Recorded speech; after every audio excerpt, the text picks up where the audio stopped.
Halo semuanya, apa kabar? Semoga dalam keadaan sehat selalu ya. Hari ini gue pengen ngomongin rumor transfer di posisi left back lagi. Jadi ada 4 nama yang keluar, lagi rame banget diperbincangkan. Yang pertama itu ada David Raum, ada Miles Kelly, ada Lewis Hall, sama Jorge Salinas. Kita bakalan bahas pro dan kontra dan urutan yang menurut gue capable sekali untuk didatangkan. Yang pertama, udah pasti dalam segi experience, pengalaman, dan umur, itu lagi berada di golden age ya, yaitu David Raum. Pemain dari Leipzig, pemain left back, yang termasuk versatile juga kalau nggak salah bisa bermain di CDM atau bahkan di center back. Ini pemain sudah melalang buana udah lama di Liga Jerman, termasuk pemain yang sering juga dipanggil ke dalam skuad Jerman.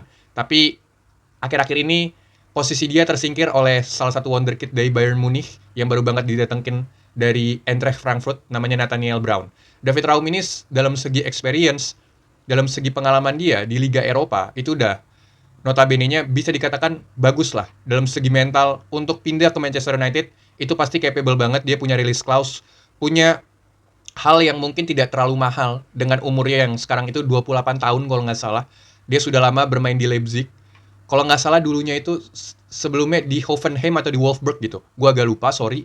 Tapi dalam tipikal permainannya, David Raum sebenarnya tidak terlalu cocok, no offense, kalau untuk di United. Tapi bukan semata-mata dia bukan left back yang tidak mempunyai capability atau playstyle yang bagus gitu. Overlap-nya bagus, underlap-nya bagus. Dia bukan tipikal wingback yang bisa invert ke tengah menjadi double pivot pada saat lagi fase build up. Tapi dia lebih tipe menjaga kelebaran, melakukan third man run atau melakukan triangle pass bersama para winger atau bahkan midfielder. Kalau di posisi nomor kedua, ada yang udah gue bahas juga, namanya Miles Lewis Kelly. Salah satu wonderkid potensial home ground asli Inggris dari Akademi Arsenal, masih umur 19 tahun. So far kalau Miles Kelly ini dijual, menurut gue salah satu keuntungan. Tapi juga sebagai gue melihat Arsenal agak blunder. Ditambah dia juga baru mendatangkan salah satu Bruno Guimaraes gitu, yang sekarang Miles Kelly itu lebih sering berposisi sebagai double pivot. Kalau kalian nonton pramusim Arsenal, itu Luis Kelly sama Ethan Nwaneri itu selalu dijadikan starting utama di bagian posisi double pivot gitu. Nah, kalau Luis Kelly gue udah buat juga video khususnya untuk dia. Pemain yang bagus juga, pemain yang Arteta itu selalu ngeplot para left back-nya dia dari zaman Zinchenko, sekarang Luis Kelly, bahkan ada Calafiori. Tipikal left back yang bukan cuman bisa ngebantu fase serangan dalam segi ofensif ya, tapi dalam fase build up, left back yang bermain di Arsenal di bawah tuntutan Arteta itu harus bisa menjalankan dua peran sekaligus. Pada saat fase build up dia menjadi double pivot, pada saat lagi fase menyerang juga dia bisa menjaga kelebaran atau bahkan melakukan cut inside atau narrow di bagian half zone atau ke dalam final third. So far Luis Kelly ini termasuk harganya pasti mahal karena udah pasti home ground dan dia masih muda. Ada dua kesamaan menurut gue kalau di pemain yang nomor 3 yaitu Jorge Salinas. Jorge Salinas ini dari Segunda Division, dari klub Spanyol. Dia tipenya beda juga kayak Luis Kelly. Dia lebih tipe seperti kayak David Raum. Dia bisa bermain lebih sering menjaga kelebaran, melakukan overlap, menusuk sebagai left back yang sangat amat agresif dengan dribble dia, dengan keeping the ball dia, dengan driving range dia. Ini tipe yang menurut gue sangat amat potensial. Harganya itu mungkin bisa sekali di bawahnya Luis Kelly. Harganya mungkin bisa aja sama dengan harga yang didatangkan kalau misalkan United mendatangkan David Raum gitu. Karena dia balik lagi masih muda, tidak terlalu menonjol, tapi kalau kalian ngelihat footage-nya, melihat gaya permainannya Jorge Salinas ini termasuk capable, termasuk potensial sekali. Dia bisa menjaga kelebaran, bisa melakukan cut inside atau driving range atau feinting yang tipikal bukan seperti left back gitu. Agresif sekali lah. Kalau kita boleh ngelihat kayak Alejandro Balde zaman dulu sebelum dia cedera, atau bahkan Alphonso Davies gitu, yang berani dribble sendiri sebagai left back, tidak berusaha untuk crossing atau passing saja yang dia tonjolkan. Yang punya aspek tinggi ini dari David Raum, Skelly sama Jorge Salinas. Jorge Salinas ini termasuk left back yang sering melakukan crossing. Sering sekali dia memanjakan para strikernya atau para wingernya untuk melakukan heading di area final third. Jadi kalau kita tahu ya, Luke Shaw itu di musim lalu jarang sekali melakukan sebuah passing atau crossing gitu. Nah, kalau kita pengen mempunyai tambahan opsi untuk left back yang suka menjaga kelebaran dan melakukan crossing, Jorge Salinas ini cocok. Tapi kalau kita mendatangkan Jorge Salinas sama Luis Kelly yang notabene-nya sama-sama umur 19 tahun, apa gunanya kita punya Harry Amas? Apa gunanya kita punya Diego Leon?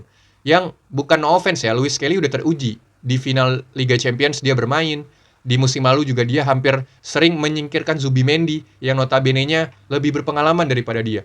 Tapi jadinya kalau yang kita butuhkan itu sekarang adalah pemain yang capable, yang sudah jadi, yang bisa bermain secara 90 menit, yang tidak terkena injury prone, yang mentalnya itu udah kebentuk.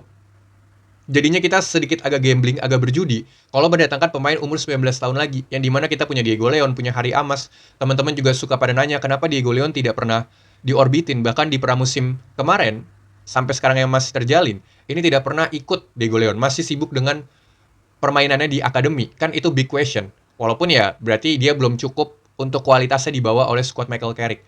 Tapi kan ada Harry Amas, kalau mendatangkan Jorge Salinas sama Miles Lewis Kelly bagus untuk kedalaman squad, tapi bisa juga menjadi hambatan untuk Harry Amas itu tumbuh dan berkembang untuk memantapkan permainannya lagi. Nah, di terakhir yaitu ya Lewis Hall. Siapa lagi kalau di antara ketiga ini, Lewis Hall adalah yang paling perfect gitu. Di luar injury prone dia, di luar riwayat cedera dia, ya Lewis Hall paling perfect.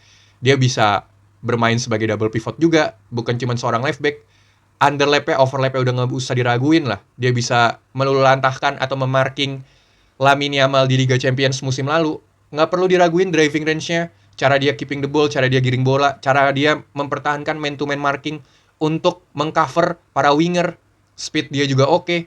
Notabene-nya semuanya ini 4-4-nya oke. Tapi kalau misalkan gua disuruh pilih dari nomor 1 sampai ke 4, pasti nomor pilihan utama gua adalah Lewis Hall, yang kedua adalah David Raum, yang ketiga baru Miles Lewis Kelly, dan keempat Jorge Salinas. Karena David Raum kita butuh pemain yang siap sedia, available, bisa bermain 365 hari tanpa cedera, karena kita punya left back yang sering cedera gitu, seperti Luke Shaw. Bahkan Mazraoui dan Dalot suka bergantian mengisi posisi left back. Nah, ya gue nggak heran kenapa gue lebih prefer David Raum. Dia sudah berpengalaman, mentalnya oke, dalam segi umur juga udah pas sekali lagi di golden age-nya, tidak terlalu mahal pasti didatangkannya, apalagi dari Leipzig. Ada koneksi antara Vivel dengan Leipzig. Banyak hal yang bisa dipertimbangkan, banyak hal yang bisa diuntungkan dalam mendatangkan David Raum. Kalau tidak mau profilnya tidak cocok dengan Carrick, ya di pilihan kedua adalah Lewis Hall. Balik lagi ya, susah sekali karena emang left back ini so far belum selesai juga, atau belum ketemu jawabannya. Tapi di luar itu mungkin aja dari keempat nama ini bukan mereka lagi yang didatangkan, tapi ya manajemen bisa mendatangkan di luar dari 4 nama ini. Who knows, siapa yang tahu gitu. Bahkan The Athletic pun sudah ngebuat 4 nama ini pun juga belum tentu dia bisa mengasih suatu hal yang bakal didatangkan ke MU. Ya, gue berharap kalau manajemen lebih wise, lebih bijak, melihat Luke Shaw yang kemarin langsung ditarik, gak jauh berbeda dengan Mason Mount, untuk mengarungi di musim depan bermain di 4 liga, ya kita tetap butuh kedalaman squad di posisi left back. Walaupun Mazraoui, Dalo, terutama Dalo gitu, yang selalu available, tidak pernah injury prone gitu, bisa mengisi posisi left back, tapi notabene-nya posisi utama dia, natural posisi dia itu di posisi right back, dan lebih bagus gitu bermain di right back. Mendingan cobalah dengan para pemain akademi, Harry Amas dikasih kepercayaan lebih, dengan lu tidak mendatangkan pemain yang menurut Harry Amas itu umurnya sama. Karena terjadi hal yang tidak mengenakan kalau lu mendatangkan pemain baru di posisi left back, tapi umurnya tidak jauh beda. Perkembangan pemain muda ini akan seperti apa? Bagus kalau untuk persaingan, untuk merebuti posisinya. Tapi perlahan-lahan gue yakin ada kecemburuan, ada kekikisan dari mental pemain itu, namanya juga pemain muda. Dia merasa dia tidak dihargai, dia merasa tidak mendapatkan menit bermain, yang akhirnya malah menjadi toksik dan ngerusak ruang ganti.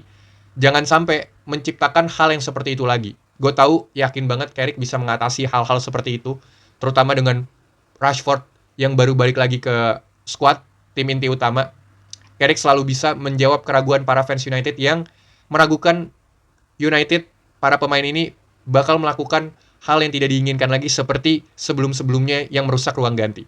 Kalau teman-teman, menurut kalian siapa yang probability-nya lebih besar didatangkan? Boleh banget dicantumin di kolom komentar. Jangan lupa di subscribe, likes, sama share, karena itu sangat berarti buat channel gue. Kalau misalkan kalian ada ide konten, boleh banget dicantumin di kolom komentar. Siapa tahu di next video bisa gue bahas. Thank you teman-teman.